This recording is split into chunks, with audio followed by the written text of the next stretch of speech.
Here's Tera on the Xbox One, specifically the X, so you get an idea of kind of the situation and the graphics in this one. So this is a port of the well-known, that was a waste of a recovery potion. This is a port of a well-known MMORPG, and it's kind of like Neverwinter, but perhaps a bit more spacious. So at first I thought maybe it was just the server, but now I'm really starting to think it's the actual game itself that's causing the graphics pop in order to compensate perhaps for the lower model. It's not enhanced, so you're not getting any benefits for being on the 1X, which is a little bit disappointing. So basically, you go in somewhat of a linear fashion and complete quests, and then it opens up and you basically get to do like PvP and so forth, like every other, type of the genre. This one's a bit more open in the sense that you're not exactly told what to do. There's no mystical fable trail guiding you along the way. You're sort of, just trying to figure things out. You occasionally get like a marker, but other times it's like, just go to this general area in order to find things. I find that a little bit harder for players on console to actually understand what the hell they're doing, because at times I was even confused for a lot of the quests. That aside, there's a general narrative to the game that I really haven't been able to follow too well, and you're basically just freeing or saving the land or something like that. You go around doing a bunch of quests and battle each other if you'd like. So to start, they've actually adapted the kind of keyboard very well. We have the whole LB system they have in the Neverwinter. I'm using Neverwinter as a direct comparison because that was really the first type of game to do that properly on the console. And this sort of follows in the footsteps many years later. I think that one's been out for quite a while. So yeah, it actually controls fairly well. It feels intuitive. You unlock a lot more options in your wheel as you level up. You mainly start with the bottom tier there, so you don't actually have to switch and use the LB trigger too often, but you do for hopping, obviously. And you can see I get my secondary options. It's laid out very easily to understand. There's locking on and everything, and it does actually handle fairly well in that regard. So you've obviously got levels, and you've got missions on the right hand side with a map above that of what's going on. You can open up the map, and then you can see like a world map, and then we can go to the bigger overall map, and there's like a key hub area in Valka, and all these different little regions and different zones, and they've all got different temperatures to them. There's like lava places, there's swamps, there's deserts. Even like vampire themed sections. There's a lot of content to this. I have rushed through this fairly quickly though, considering I've been rapidly leveling up. I've got like the founders items to it, so I've got a lot of XP bonuses that I've been running. I haven't exactly been doing the campaign or really the story as much.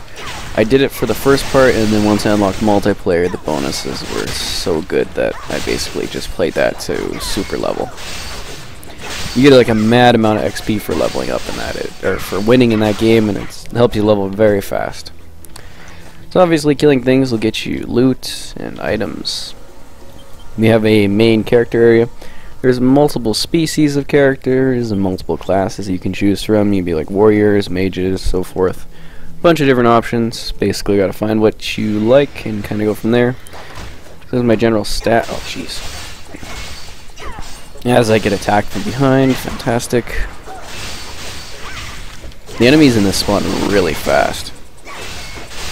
I guess that's more for like the demand. It's actually quite lively considering this is sort of the soft launch with the Founders Pack.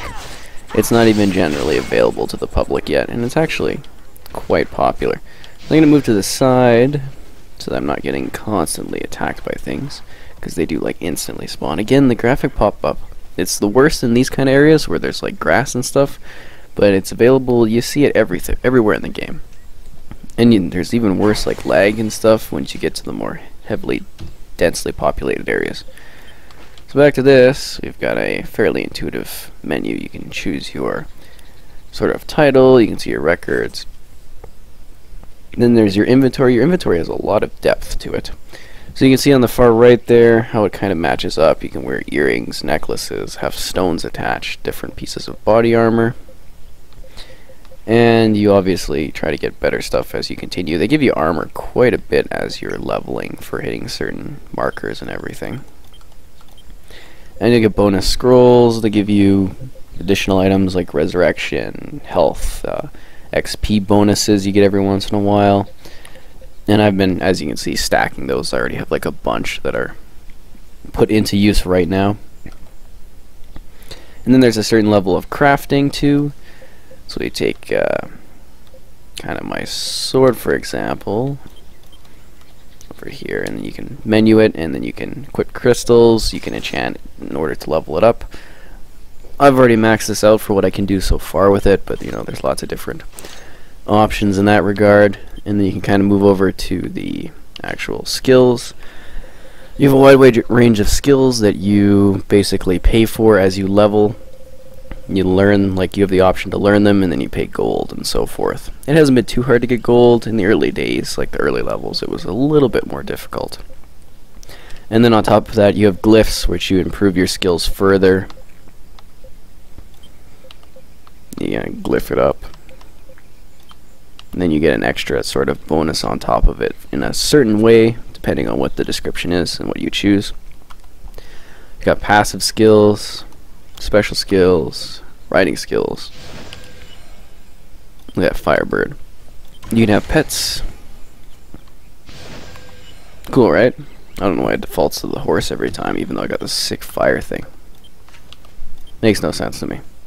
Chain skills, you can set up your skill chain. You can do more damage if you have it done properly. It really does help you, like, guide you along when you're doing combat. You'll see certain moves come in and come out as you're actually battling. It's very fluid. And it looks cool too if you have lots of players going on at once. You have like a team of 4, so for a dungeon you get a lot of conflict and spells. And so there's the quest log. It also shows up on the right for like a quick kind of help you and tell you what's going on. You got zone quests, you got daily quests, and these kind of lead into your, you got like a Vanguard system, which we'll show in a sec here. Obviously here's the crafting section. You can craft all kinds of things. There's a full store to sell things, and you know, so forth. Lots of different stores. There's not really too many specialty shops though. It seems very streamlined where you're just kind of buying basic items the entire time. So it's not too expansive in that regard. There's lots of feats you can do, and you get bonuses for doing certain skillful things, killing so many of something and so forth. There you can join a guild, you get parcel posts for free items, you can have a group with friends, showing the world map. Here's the kind of Vanguard system, but first we're going to look at the Tera store. So you can obviously have elite status. This is a free-to-play game for the most part, unless you're a founder. And then there's the Tera store where you get like decorative items, like special costumes and so forth.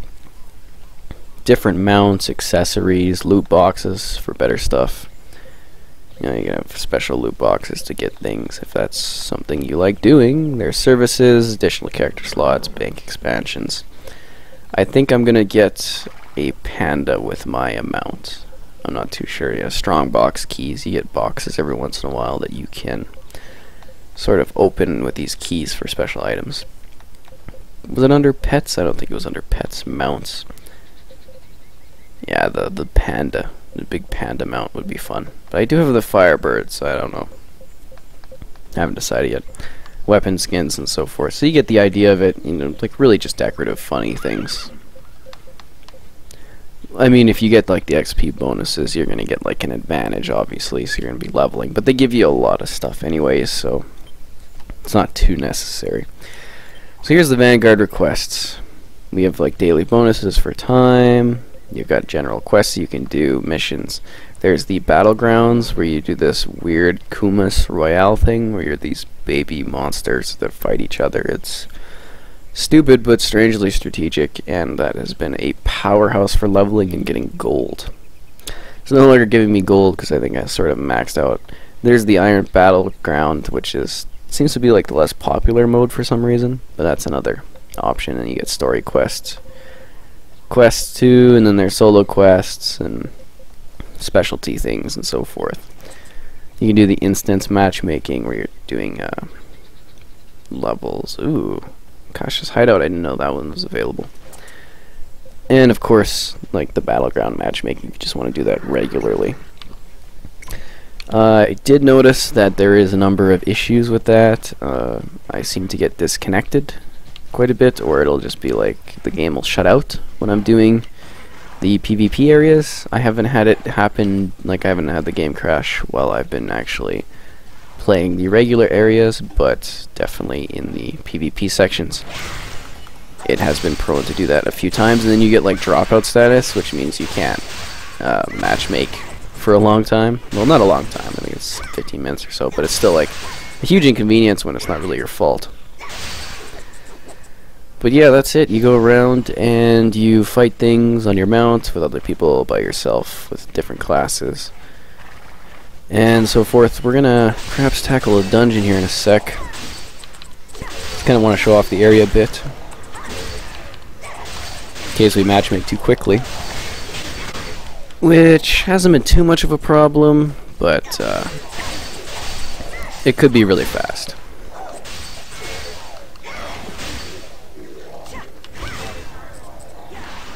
Showing all the abilities and so forth. Lots going on, as you can see, with all the particle effects. See, combat's pretty good. It's just like moving in the world is kind of a little disappointing. They have these cool segments where you're flying on these Pegasus to different areas and realms, but it's really not anything special to look at because all the graphics are popping in as you're moving, which is a little bit disappointing. Oh, these tokens are cool. They unlock something special. If that's what you want to use them for, you get lots of different options. Just little bonuses. Sometimes you get to bind items. Soul bind. And then they're worthless. Fantastic. Love soul binding.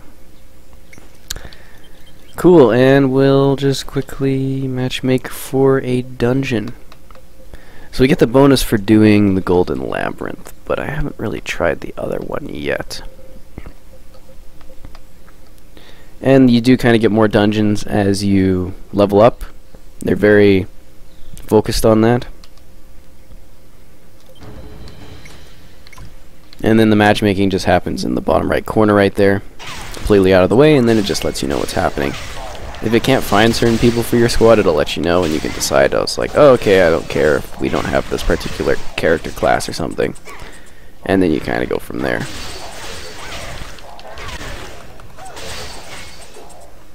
Finish these guys off, and then we'll teleport to the main hub area.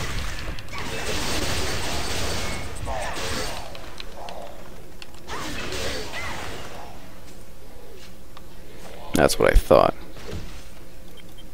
Cool, so we'll just head over there. I think I got a couple scrolls saved up for just this situation. Whoa. These guys just chilling out. But as you can see, yeah, it's like they pop right back in. So there's certain missions where you need to clear the area and then like collect a chest, which is impossible because, well, it's not possible. You have to like get them running after you and kind of run in front of them enough. It just makes it really hard to do certain things when they're spawning so fast. And obviously that area was a little bit emptier because I am more... Why am I... It's supposed to take me back to that other place. Why am I here? Is that not what that scroll was?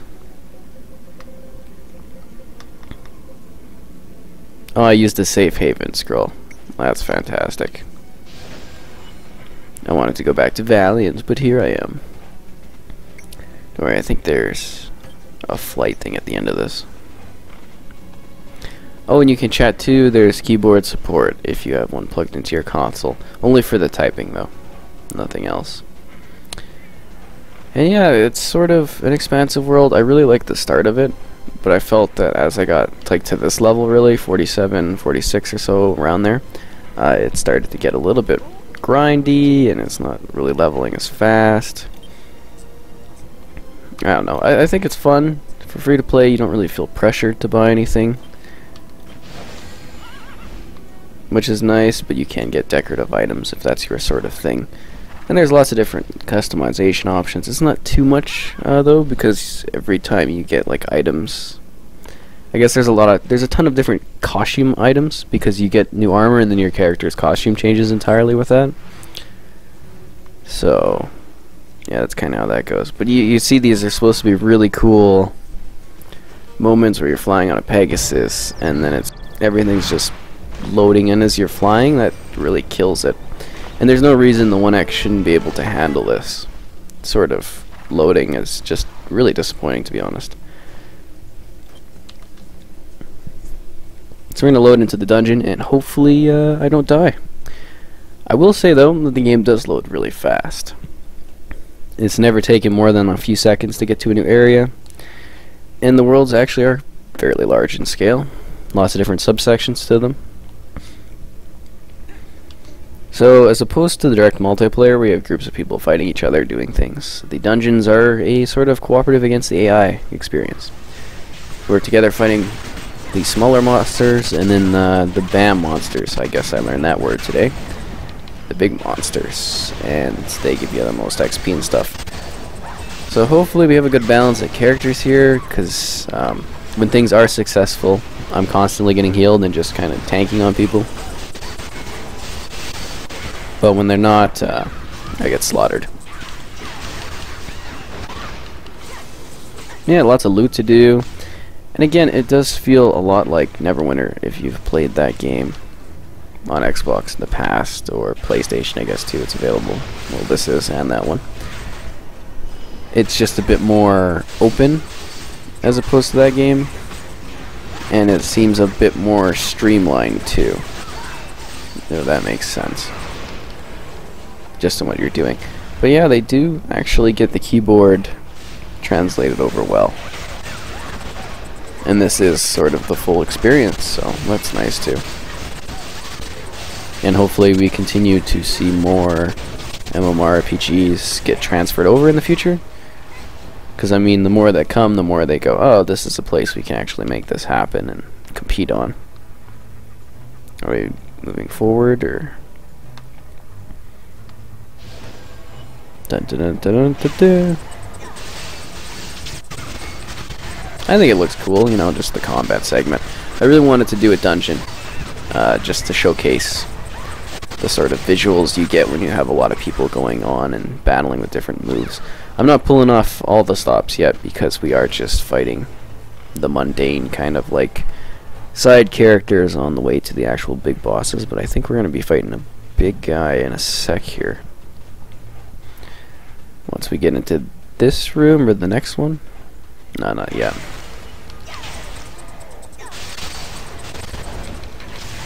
So I think matchmaking-wise, it actually does a fairly good job of putting you with people that work well. I haven't really failed any dungeons. We failed one dungeon, but that was because people were quitting for some reason. The PvP seems relatively balanced, which is nice. Everything's hotkeyed well. And yeah, it's a decent way to play Tera, I say.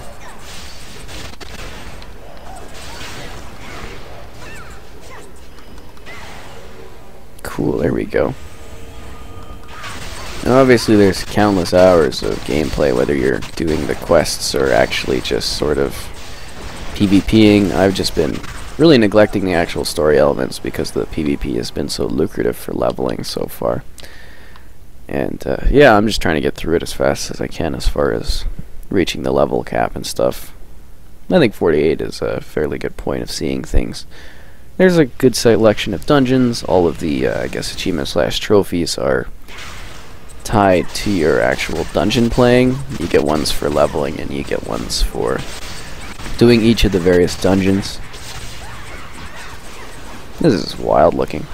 But you can see, like, the combat keeps itself very smooth going.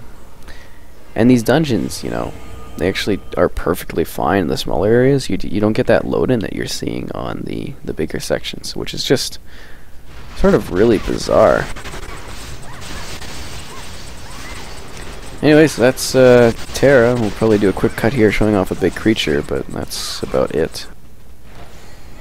Alright, here we go. This is one of the big guys where they have like stacks of health and you gotta like pull out all the cards to fight them.